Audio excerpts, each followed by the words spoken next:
केंद्र सरकार के द्वारा घोषणा की गई है आपके सभी एग्जाम्स के लिए। जैसे बड़ी आपका एग्जाम्स होता था एसएससी, रेलवे और बैंकिंग सेक्टर के माध्यम से, अब उसमें क्या है कि एक ही क्वालिफाई एग्जाम्स आपके लिए रखा जाएगा और उसको नाम दिया गया है सीईटी का, यानी कि केंद्रीय पात्रता परीक्षा इसको कहा जाएगा। और इसके लिए जो है आपकी नेशनल रिक्रूटमेंट एजेंसी अर्थात एनआरए इसकी परीक्षा कराएगी और उसकी सारी जिम्मेदारी एनआरए की होगी, फॉर्म भरने से लेकर के परीक्षा रिजल्ट तक। तो इसमें किस प्रकार से आपकी कट ऑफ बनेगी, क्या इसका सिलेबस होगा, कैसे आपके रूल्स लागू होंगे, कितनी इसकी वैलिडिटी होगी, कौन लोग इसमें क्वालिफिकेशंस रखते हैं और क्या इसकी आयु सीमा है। रेलवे, एसएससी और बैंक, तीन बड़ी संस्थाएं हैं केंद्र सरकार की भर्ती कराने के लिए। जैसा कि आप सभी जानते हैं कि सबसे ज़्यादा जो नियुक्तियां होती हैं या सबसे ज़्यादा नौकरी देने के लिए सरकारी क्षेत्र माना जाता है वो रेलवे माना जाता है। उसके बाद एसएससी जो है रिक्रूटमेंट करता है, बहुत ज़्यादा भर्तियां इसके द्वारा निकाली जाती थी, हालांकि कुछ वर्षों से भर्तियों पर विराम लगा हुआ है, लेकिन यहाँ पर बैंकिंग को भी इसमें शामिल किया गया है। तो ये तीन सेक्टर कुल मिला के ओवरऑल यदि बात की जाए, इनके जो हैं लगभग काफ़ी टाइप्स के एग्जाम्स होते हैं, चाहे आपका एसएससी एमटीएस हो, सीजीएल हो, सीपीओ हो, या आपका जो क्लर्क वगैरह के होते हैं सीएचएसएल वगैरह। तो सभी परीक्षाओं में कॉमन सी बात है कि 30 से 40 लाख स्टूडेंट्स आसानी से आवेदन करते हैं। उसी तरीके से रेलवे का आपने देखा होगा, जब भी कभी रेलवे के फॉर्म निकलते हैं तो आवेदनों की संख्या 1.5-2 करोड़ तक पहुंच जाती है। इतने ज़्यादा विद्यार्थी इसमें आवेदन करते हैं। साथ ही साथ यदि बैंकों की भी बात की जाए तो विभिन्न बैंकों के द्वारा लगातार जो है विभिन्न पोस्टों के लिए एग्जाम्स होते रहते हैं, उनमें भी बड़ी संख्या में लोग आवेदन करते हैं। कुल मिलाकर के बात यह है कि 5 करोड़ लोग इससे जो है प्रभावित होते हैं प्रत्येक वर्ष। और आपका जो ये 5 करोड़ लोग हैं ये यहाँ पर विभिन्न प्रकार के एग्जाम्स में, चाहे आपका एसएससी हो, रेलवे हो या बैंक हो, जब इनके अलग अलग फॉर्म निकलते हैं तो अलग अलग फीस भरनी होती है, अलग अलग एग्जाम्स देना होता है। तो इससे क्या होता है कि इस का जो विद्यार्थी होते हैं ये 5 करोड़, इनका खर्चा जो है बहुत ज़्यादा आता है। अब सभी के लिए एक एग्जाम्स हो जाएगा तो ये खर्च जो है बहुत कम हो जाएगा और इसके लिए फीस भी मामूली रखी जाएगी। 100 रुपये फीस के आसपास जो है सरकार जो है प्रस्ताव दे चुकी है कि लगभग 100 रुपये इसकी फीस रखनी चाहिए। तो यहाँ पर इसके लिए क्वालिफिकेशंस की यदि बात की जाए तो क्वालिफिकेशंस में यहाँ पर 10th पास स्टूडेंट्स जो है इसमें आवेदन कर सकते हैं। बाकी यदि आपका जैसे आप एसएससी में सीपीओ या सीजीएल के लिए आवेदन करोगे तो उसके लिए जब आवेदन मांगे जाएंगे तो उसकी क्वालिफिकेशन उन लोगों के लिए अलग होगी जिस पोस्ट के लिए आपका फॉर्म निकलेगा। यहाँ से ये जो है 10th पास स्तर का आपका एग्जाम्स होगा, चाहे आपका रेलवे हो, बैंक हो या एसएससी हो, वो जब अपनी किसी विशेष पोस्ट के लिए फॉर्म निकालेगी तो उसके लिए क्वालिफिकेशन उसकी अलग होगी। अब यहाँ ये क्वालिफाई नेचर का है तो यहाँ पर केवल 10th पास स्टूडेंट्स को इसमें आवेदन करने का मौका मिलेगा।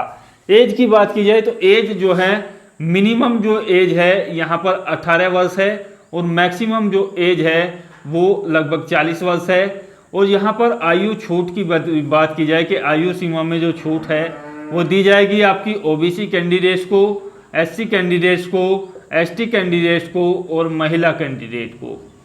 और जो अन्य रिजर्वेशन कैटेगरी होती है, चाहे आपका फ्रीडम फाइटर हो या किसी प्रकार से विकलांग वगैरह हो, तो सभी को जो है जो जिस तरीके से आरक्षण में छूट मान्य होती है वो छूट भी आपको दी जाएगी। वो आपको जो है नोटिफिकेशन में ही स्पष्ट हो पाएगा। हालांकि ओबीसी को 3 वर्ष की दी जाती है, एससी एसटी या महिलाओं को जो है 5 से 10 वर्ष की छूट दी जाती है विशेष रूप से। तो ये भी आपकी एज लिमिट जो है काफ़ी अधिक है, ये भी इतनी कम नहीं है। यहाँ तक यदि कोई 40 वर्ष के बाद भी नियुक्ति की आस करता है तो बहुत मामूली चांसेज होते हैं। यहाँ तक आपको जो है गवर्नमेंट जॉब के लिए तैयारी जो होती है वो 18 से 30 के बीच मैक्सिमम हो जाती है। इसके लिए रूल्स की बात की जाए और वैलिडिटी की बात की जाए तो रूल्स देखेगा इसके लिए बहुत ज़्यादा अभी बन रहे हैं। कुछ रूल्स पर जो है यहाँ पर मैं आपको क्लियर कर दूं। कि इसमें जो है नेगेटिव मार्किंग के लिए आपका अभी तक कोई प्रस्ताव नहीं है। नेगेटिव मार्किंग सरकार इसमें नहीं रखना चाहती, क्योंकि अभी जो क्वालिफाई नेचर्स का होता है इसमें कहा गया है कि लगभग आपका जो आपके आवेदन फॉर्म है उसके लिए एक कट ऑफ निर्धारित की जाए। कट ऑफ में जो है जनरल और आपकी जो कैंडिडेट्स हैं उनको सपोज कीजिएगा कुछ परसेंटेज रखी जाएगी कि इतने परसेंट पर आपको जो है क्वालिफाई रखा जाएगा। मैक्सिमम जो ये परसेंटेज है ये आपको जो है तभी निर्धारित की जाएगी जब नोटिफिकेशन हो जाएगा। अभी जो संभावना ये है कि जनरल के लिए 60% आपकी रखी जा सकती है। जो ये केवल संभावना है, ये फिक्स नहीं है। जो बातें होंगी आपकी नोटिफिकेशन में होंगी। नोटिफिकेशन कब तक आएगा ये भी मैं आपको बताऊंगा, और एग्जाम्स कब तक कराने की तैयारी में सरकार है। बात की जाए ओबीसी या आपकी एससी या आपकी जो एसटी कैंडिडेट्स हैं उन लोगों के लिए यहाँ पर जो है 5% आपकी कम रखी जाएगी कट ऑफ। जो जनरल कैंडिडेट्स के लिए कट ऑफ रखी जाएगी, ईडब्ल्यूएस के रखी जाएगी, वो जो है यहाँ पर ओबीसी एसटी कैंडिडेट्स के लिए जो है, क्योंकि ये प्री एग्जाम्स है, यहाँ पर कम रखी जाएगी। दूसरी बात करते हैं इसकी वैलिडिटी के संबंध में। वैलिडिटी की यदि बात की जाए तो वैलिडिटी में कहा गया है कि वर्ष में आपका जो ये एग्जाम्स है 2 बार होगा। एक बार आपका जुलाई में होगा और दूसरी बार आपका जो है यहाँ पर दिसंबर में होगा। ये सरकार की मंशा है कि 2 बार वर्ष में एग्जाम्स कराया जाए, एक बार जुलाई में, एक बार दिसंबर में। वैलिडिटी यदि इसको कहा जाए कि वैलिड कब तक होगा, तो वैलिड ये आपका जब आप एग्जाम्स दोगे तो 3 वर्ष तक आपका ये वैलिड रहेगा।